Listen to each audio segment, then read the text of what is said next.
Olá, agora é o vídeo 12º. No vídeo anterior até peço desculpa, fatores externos fez com que parasse abruptamente, né? Deve ter sido notado, mas a gente vai voltar aqui, tá bom?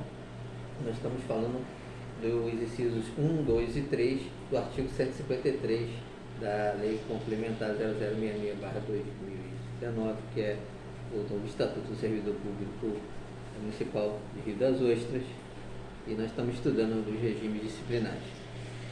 Bom, nós estamos falando sobre a sindicância, e com relação à sindicância, tá, o relatório final, né, da comissão, que vai para ao corregedor geral para análise, porque é feita, né, uma prévia análise de tudo que ocorreu através de uma comissão processante, tá, de sindicância, inquérito administrativo, ou através da Corregedoria da Guarda Civil Municipal do Rio das Ostras, é feita uma verificação prévia de tudo que ocorreu.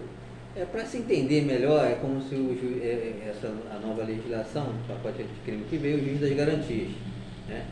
É nesse contexto. Então, é analisado previamente por uma comissão e um relatório final é remetido ao corregedor, que ele tem a faculdade de acatar o relatório da comissão, que é meramente opinativo, ou da decisão dele devidamente motivada, como eu falei, né,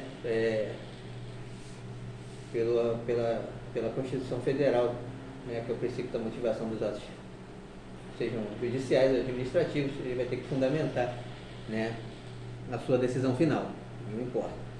Então, eu falei que na sindicância, ela chega ao final, seja a investigativa, não, caráter investigativo, como eu falei, a sindicância investigativa, ela apurando a materialidade, confirmando a materialidade, confirmando a autoria, ela é transformada, tá? Ela é transformada em sindicância punitiva, verificando a autoridade que está analisando que ela realmente aponta para uma possível infração e, hipoteticamente, de um determinado servidor.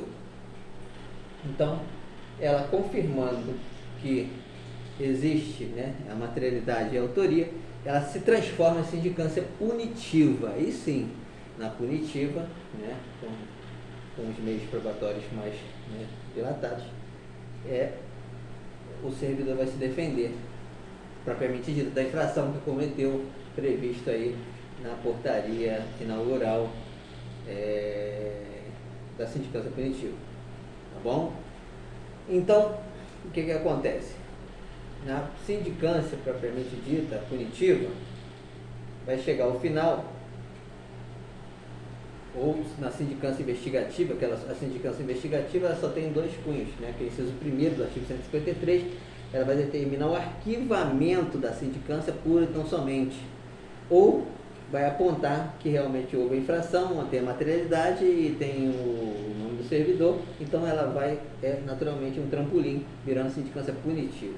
Então, a sindicância que chega ao final, através da punitiva, ela tem um condão com o relatório final, né, do corregedor geral ou da presidente da CPC, desencadear no inciso 1º, que é o arquivamento da sindicância, ou aplicação de penalidade de advertência de suspensão por prazo não superior a 15 dias.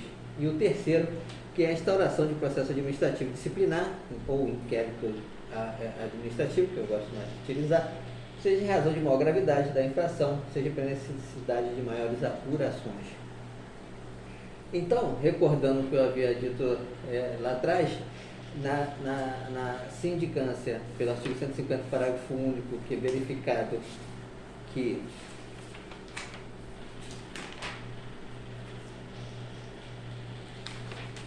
no 150, parágrafo 1, foi constatado em análise preliminar que o fato imputado ao servidor não configura infração disciplinar ou ilícito penal, a denúncia será arquivada por falta de justa causa, né? Citei também o CPP, que também menciona, né, seu corpo a rejeição da denúncia por falta de justa causa também, é a mesma coisa administrativa, não direito administrativo, né, dentro de suas nuances legais. Então, inciso primeiro, não se fala em absolvição ou condenação, então somente arquivamento da sindicância. É isso que eu quis mencionar, isso que eu quis, né, trazer para vocês. Na segunda, não. Na segunda, no inciso segundo, perdão, já tem aplicação de penalidade, seja de advertência ou de suspensão por prazo não superior a 15 dias. Então, aqui nós já estamos falando, né, em absolvição ou condenação. E caso de absolvição, né, ou condenação, né, vai estar com as motivações pertinentes, né, e relatadas ali.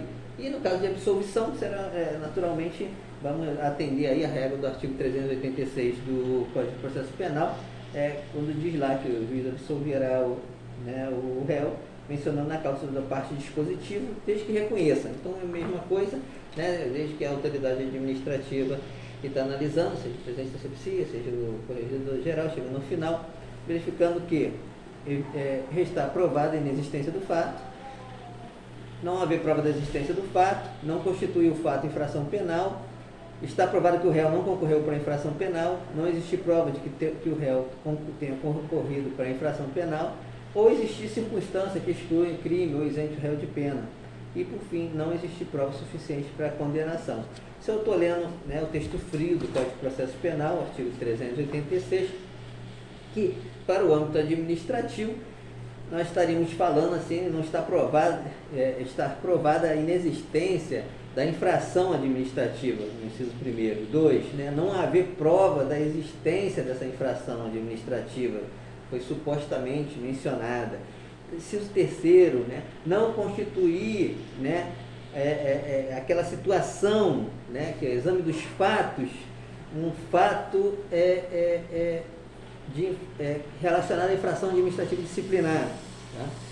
Ou está provado, conforme o inciso 4º, né, do 386 lá, mas pensando no âmbito administrativo, está provado que o sindicato não concorreu para a infração. Aconteceu, mas não foi ele, não estava lá. Inciso 5º, não existe prova de ter o sindicato concorrido, né, para essa infração administrativa. E final, inciso 6º, né, existir circunstância que excluam essa infração administrativa ou isente o sindicato de pena, nesse sentido. Então, nesse caso de existir circunstância que exclui, né, a infração administrativa ou isenta o sindicato de qualquer pena e tal, nós temos aí o caso da repreensão, que deixou de existir, né, veio com a 079 de 1994 e daí passou a não existir mais com a nova legislação, a Lei Complementar 0066/2019. Então, qualquer fato no passado, né, que era considerado infração e hoje não é mais, então exclui essa infração administrativa ou isenta, né, de qualquer aplicação, né, dela nesse sentido, hoje analisando. E o inciso 7º, que não existe prova suficiente para a condenação do sindicato. Então, esses são os casos que têm que ser analisados, é claro, no pé da letra, né, cada um, presidente, faz sua análise, o corregedor e tal, né, mas estou dizendo que é uma regra que a gente está sempre trazendo administrativo, processo penal e tal, independente, né, da independência das instâncias civil, administrativo, criminal, né, a gente segue um pouco a regra do processo penal.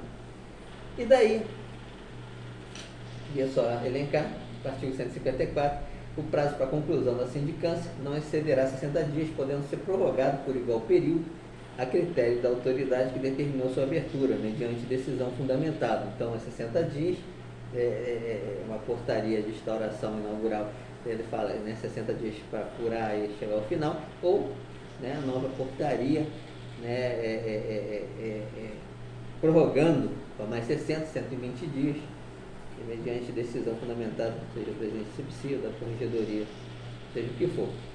Levando em conta que o parágrafo único do artigo 180 diz que os prazos são corridos, né? O parágrafo único do artigo 180, ele menciona que os prazos previstos neste estatuto e em sua regulamentação serão contados em dias corridos, salvo disposição expressa em contrário. E por fim, Parágrafo único. Caso o relatório final da sindicância conclua que a infração administrativa está capitulada também como ilícito penal, a autoridade que determinou sua instauração, sem prejuízo do prosseguimento do processo administrativo disciplinar, encaminhará cópia do processo ao Ministério Público ou à autoridade policial. Nós também já vimos lá atrás que sempre menciona, não pode haver usurpação de função pública. Existindo crime, verificou que existe um crime, tem que responsabilizar e mandar para as autoridades competentes, sob pena de prevaricação em relação a isso. Tem que representar o Ministério Público, a Defensoria Pública, e essa regra busca lá o artigo 139 do próprio dispositivo que nós estamos analisando, 0066/2019, que diz que, visando a responsabilização penal pela prática de crime contra a versão imputada ao servidor nesta qualidade, é dever das autoridades públicas municipais sua comunicação às autoridades competentes. É isso que eu estava mencionando para vocês, o que ocorre tanto como parágrafo único do artigo 154, com o artigo 139, o mesmo diploma legal diz que tem que mandar para as autoridades competentes para análise disso daí. É o fim, esse é o final da sindicância. Nós vamos no próximo vídeo, 13º, falar sobre o processo administrativo disciplinar, que é o PAD.